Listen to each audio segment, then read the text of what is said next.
પરેશ ગોસ્વામી દ્વારા જૂનાગઢથી ખેડૂતોના મુદ્દાઓને લઈ અને લડાઈ ચાલુ કરવામાં આવી.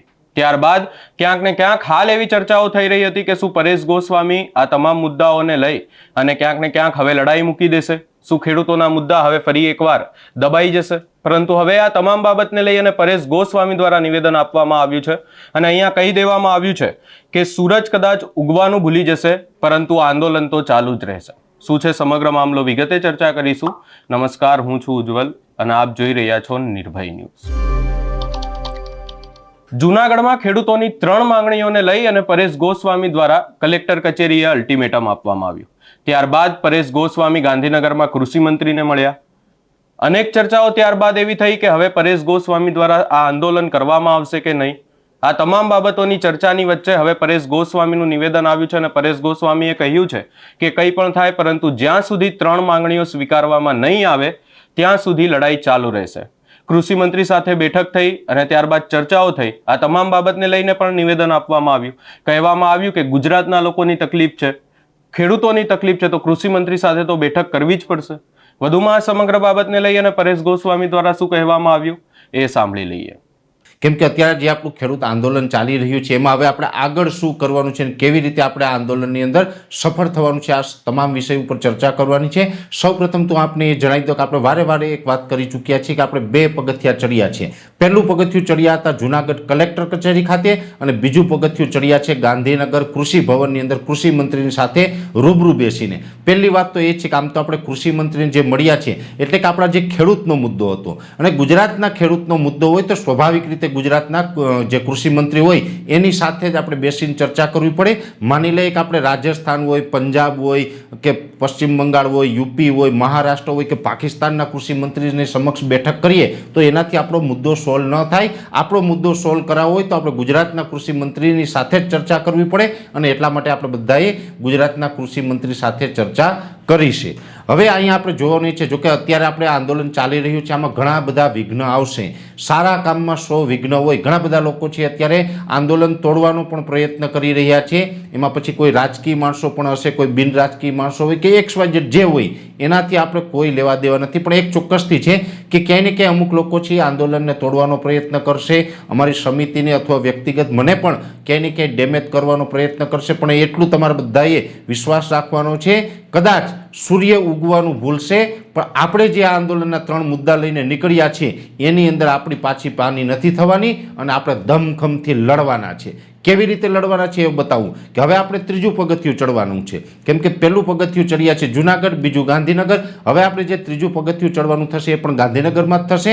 અને કેવી રીતે થશે? સૌપ્રથમ તો આ આખી જે આપણી કિસાન સહકાર સમિતિ છે એની હવે આગળ ઉપરની જે રણનીતિ છે હું આપને જણાવી દઉં. પહેલી વાત તો એ છે કે અત્યારે જે કિસાન સહકાર સમિતિ છે એની અંદર જોડાયેલા તમામ જે સભ્યો છે એ બધા જ એક સરખા સામાન્ય સભ્ય છે. આપણી સમિતિની અંદર કોઈ પ્રમુખ અથવા તો કોઈ ઉપપ્રમુખ અથવા તો કોઈ મંત્રી કે વગેરે કોઈ જ પાસે કોઈ જ પ્રકારનો હોદ્દો નથી. પછી હું હોય કે અન્ય વ્યક્તિ હોય બધા જ એક સરખા છે અને સમિતિની અંદર જે પણ નિર્ણય લેવામાં આવે છે એ સમિતિના જે સભ્યો હોય એની મિટિંગ થાય ત્યારે સર્વાનુમતે અને એમાં બહુમતીમાં જે નિર્ણય કરવાની વાત આવે એ બહુમતી જેની અંદર થાય એ જ નિર્ણય આપણે કરતા હોય છે. એટલે એ પ્રકારે આ સમિતિ ચાલે છે. બીજો નિયમ એ છે કે આ સમિતિની અંદર કોઈ પણ જોડાઈ શકે છે પણ આ સમિતિમાં જોડાવા માટે થઈને અમુક નિયમ રાખેલા છે. નિયમ એ છે, પહેલો નિયમ તો એ કે તમે ખેડૂત હોવા જોઈએ. એ પછી હું હોય કે અત્યારે જોડાયેલા વ્યક્તિ હોય કે હવે આગળના સમયમાં કોઈ જોડાશે એ વ્યક્તિ હોય, કોઈ પણ વ્યક્તિ હોય જે વ્યક્તિ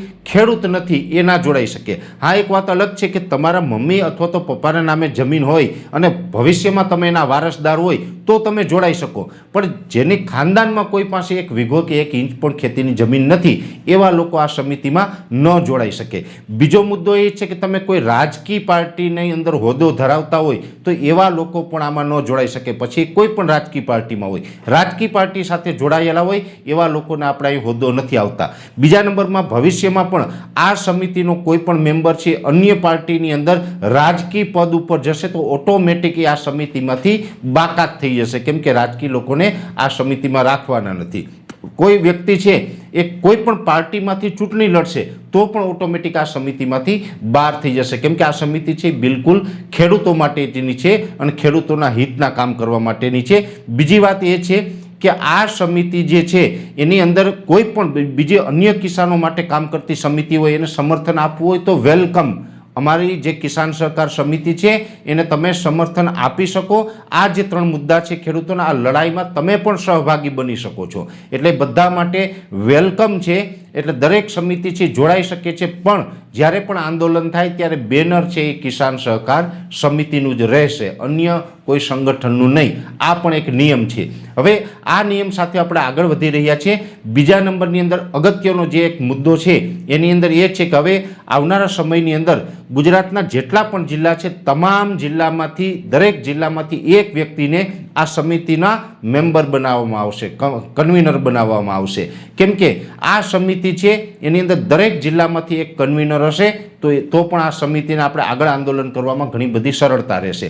બીજી વાત એ છે કે હવે જે આપને થોડા દિવસ પહેલાં પણ મેં આપને જણાવ્યું હતું, પરમ દિવસે મેં લાઈવની અંદર પણ વાત કરી હતી એમ કે હવે આપણે 15 તારીખ સુધી લગ્નસરાની સિઝન છે. લગ્નસરાની સિઝન પૂર્ણ થાય એટલે તુરંત જ આપણે કિસાન સહકાર સમિતિના નેજા હેઠળ ગુજરાતભરના ખેડૂતોને જાગૃત કરવાનું અભિયાન ચાલુ કરી રહ્યા છીએ. એટલે આપણી પહેલી જે ખેડૂત સભા છે એ થશે અમરેલી જિલ્લાના બગસરા તાલુકાના સુડાવડ ગામે. એની તારીખ પણ હવે આપણે 1 થી 2 દિવસની અંદર જાહેર થશે. એટલે પહેલું આયોજન છે એ અમરેલી જિલ્લાના બગસરા તાલુકાના સુડાવડ ગામે થશે અને ત્યાંથી પછી આપણે અલગ અલગ ગુજરાતના અલગ અલગ ગામોની અંદર આપણે કિસાન સહકાર સમિતિના બેનર નીચે આપણે સભાઓ કરશું. અને આ તમામ જે 3 માગણી છે એમાં ખેડૂતોના જે દેવા છે એમાં 3 લાખ રૂપિયા સુધીનું ખેડૂતનું દેવું માફ કરવામાં આવે.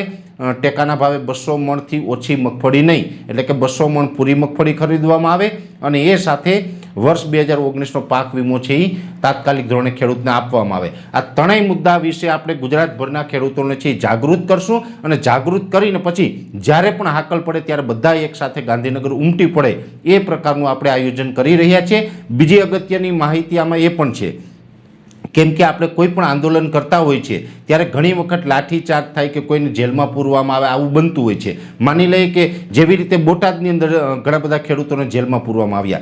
જ્યારે પણ કોઈ ખેડૂતને અથવા તો આગેવાનોને જેલમાં પૂરવામાં આવે તો સ્વાભાવિક રીતે જે કિસાન સહકાર સમિતિ છે એની જવાબદારી થાય કે એને જેલ મુક્ત કરાવવા. કાયદાકીય રીતે જે લડત લડવાની હોય છે એ જવાબદારી કિસાન સહકાર સમિતિની હોય. ડાયરેક્ટ ખેડૂત ઉપર આપણે જવાબદારી ન નાખી શકીએ. એટલે દરેક ખેડૂતની જવાબદારી છે પણ કિસાન સહકાર સમિતિ છે એ સમજે છે.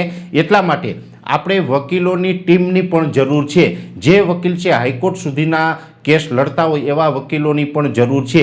એટલે આપણે વકીલોની ટીમ પણ આમાં જોશે. કેમ કે આંદોલન સમયે ક્યારેય પણ કોઈની ધરપકડ થાય, જેલમાં પૂરવામાં આવે તો વકીલ છે એ જામીન એના મંજૂર કરાવે. એટલે ઘણી વખત એવું પણ બને કે સેશન કોર્ટમાંથી એના જામીન ન મળે તો હાઈકોર્ટ સુધી પણ જામીન મૂકવા પડે. તો હાઈકોર્ટ સુધી જામીન મૂકવાના થાય તો હાઈકોર્ટ લેવલના વકીલ પણ આપણી પાસે હોવા જોઈએ. એટલે હું તો આ વિડીયોના મારફતે એ પણ દરેક મિત્રોને વિનંતી કરું છું કે આપણા કિસાન ભાઈઓમાંથી કોઈ પણ વકીલ એવા હોય કે જે હાઈકોર્ટના કેસ લડતા હોય તો આવો, અમને સહકાર આપો. અને અથવા તો કિસાન ન હોય અને છતાં પણ તમને એમ હોય કે ખેડૂતોનું સારું થતું હોય તો મારે આ કેસ લડવા છે, એવા વકીલોને પણ અમે આમંત્રિત કરી રહ્યા છીએ કે અમારી સમિતિમાં જોડાઓ. વકીલો માટે એક કન્ડિશન એ પણ રહેશે કે તમે સમિતિમાં જોડાશો અને તમે કદાચ આમાં અમને મદદરૂપ થશો તો એના વળતરના રૂપમાં એક પણ રૂપિયો આપવામાં આવશે નહીં. જો તમારે પણ ખેડૂતની સેવા કરવી હોય તો અમને મફતમાં કેસ લડી દેવાની તમારી તૈયારી હોય તો અમારી સમિતિમાં જોડાઓ. એટલે વકીલોને પણ અમે આમંત્રિત કરી રહ્યા છીએ. આવનારા દિવસમાં હું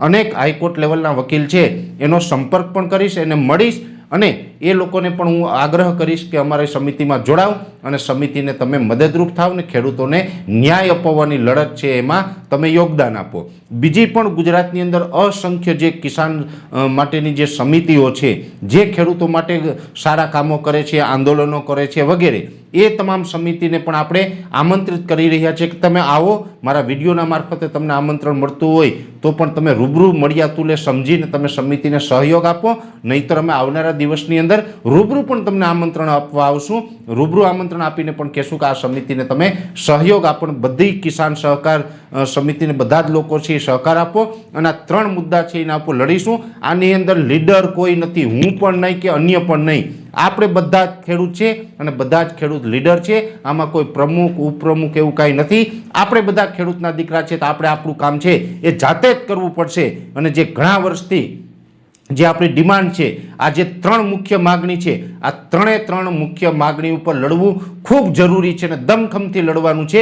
જેવી રીતે કિસાનોનો હક છે, એ કિસાનોનો હક છે એ આપણે ગાંધી ચિંધ્યા માર્ગે આંદોલન કરીને લેવાનો છે અને આ માટે આપણે બધા જ સંગઠિત થઈએ, એકત્રિત થઈએ અને ટૂંક સમયની અંદર ગુજરાતભરની અંદર આપણે પ્રવાસ ચાલુ કરી રહ્યા છીએ. ગામડે ગામડે જઈને આપણે લોકોને જાગૃત કરવાના છે અને ગામડેથી લોકોનું જે આપણે સંગઠન ઊભું કરી અને એક મોટી તાકાત એકઠી કરશું. બધી તાકાત આપણે એક થશું અને એક થઈને ગાંધીનગરની અંદર સરકાર સામે લડીશું અને આપણા 3 હક છે એ મેળવીને રહેશું. એ સાથે મારા આજે આંદોલનની જે આ સંપૂર્ણ માહિતી હતી, સંપૂર્ણ વિગત હતી, એ મેં અહીં આપને પહોંચાડવાનો પ્રયત્ન કર્યો છે. આ આંદોલન છે એ ક્યારેય પણ રોકાવાનું નથી. આ આંદોલન છે જ્યાં સુધી 3 મુદ્દા પૂર્ણ ન થાય ત્યાં સુધી આ આંદોલન ચાલુ રહેવાનું છે અને આ આંદોલનની અંદર આપણે બિન રાજકીય રીતે, હજી પણ એન્ડમાં આપને એ કહું છું કે આ આંદોલન છે કાયમી માટે બિન રાજકીય રીતે રહેશે. કોઈ જ પણ પક્ષ પાર્ટીમાં તમે હોદ્દો ધરાવતા હશે તો એને આમાં સમાવેશ કરવામાં નહીં આવે અને બીજા નંબરની અંદર આ ગાંધીનગર જે આંદોલન છે એ ગાંધી ચિંધ્યા માર્ગે હશે. આ હિંસક આંદોલન નહીં હોય. એટલે આ 2 મુદ્દાને ધ્યાનમાં રાખવાનું છે. અત્યારે ઘણા બધા લોકો છે આમાં રાજકીય રોટલા શેકવાનો પ્રયત્ન પણ કદાચ કરશે, પણ આપણે આ આંદોલનને એ તરફ જવા દેવાનું નથી. આપણે બિન રાજકીય રીતે ગાંધી ચિંધ્યા માર્ગે આપણે આગળ વધવાનું છે અને આ આંદોલનની અંદર દરેક ખેડૂત ભાઈઓ છે એ સાથ સહકાર આપે એવી મારી વિનંતી છે. એટલે કે હવે અહીંયા સીધી વાત આગામી સમયમાં જે લડાઈ ચાલુ રાખવાની છે એને લઈને પણ પરેશ ગોસ્વામી દ્વારા કરવામાં આવી, આંદોલન કરવામાં આવશે એવી વાત કરવામાં આવી અને જો આંદોલન દરમિયાન કંઈ પણ થાય તો પણ કેવી રીતે પગલાં ભરવામાં આવશે એની પણ વાત કરવામાં આવી. અહીંયા હળદર કાંડને લઈ અને કહેવામાં આવ્યું કે હળદરમાં ખેડૂતોને લઈ અને આવી રીતે જ ક્યાંક ને ક્યાંક એક સભા હતી અને ત્યારબાદ જે હોબાળો થયો એની અંદર પણ ખેડૂતોની ધરપકડ કરવામાં આવી હતી. આપણી સાથે પણ એવું થઈ શકે છે એવી વાત કરવામાં આવી. વધુમાં કહેવામાં આવ્યું કે આ તમામ બાબતોને લઈને પણ અમે વિચારી રહ્યા છે કે એક વકીલોની ટીમ પણ બનાવવામાં આવશે. એટલે કે હવે ક્યાંક ને ક્યાંક મામલો ઉગ્ર બનતો જોવા મળી રહ્યો છે. વધુમાં કહેવામાં આવ્યું કે હવે આગામી સમયમાં ખેડૂતોની એક જનસભાની શરૂઆત કરવામાં આવશે. ગુજરાતના અલગ અલગ વિસ્તારોમાં ખેડૂતોના આ મુદ્દાઓને લઈ અને પરેશ ગોસ્વામી જે નીકળ્યા છે એ વાતને લઈ અને ખેડૂતોને માહિતગાર કરવામાં આવશે અને જનસભાઓ કરવામાં આવશે. અહીંયા એક જનસભાની પણ વાત કરવામાં આવી અને આ તમામ જનસભાઓની શરૂઆત ક્યાંક ને ક્યાંક અમરેલીથી કરવામાં આવશે એવી પણ વાત કરવામાં આવી. એટલે કે હવે આ સમગ્ર બાબતને લઈ અને મામલો ક્યાંક ને ક્યાંક મેદાને છે. સમગ્ર બાબતે આપનો શું અભિપ્રાય છે અમને કમેન્ટ કરી જરૂર જણાવશો. અમારી ચેનલ નિર્ભય ન્યૂઝને લાઇક, શેર, સબસ્ક્રાઇબ કરવાનું ભૂલશો નહીં.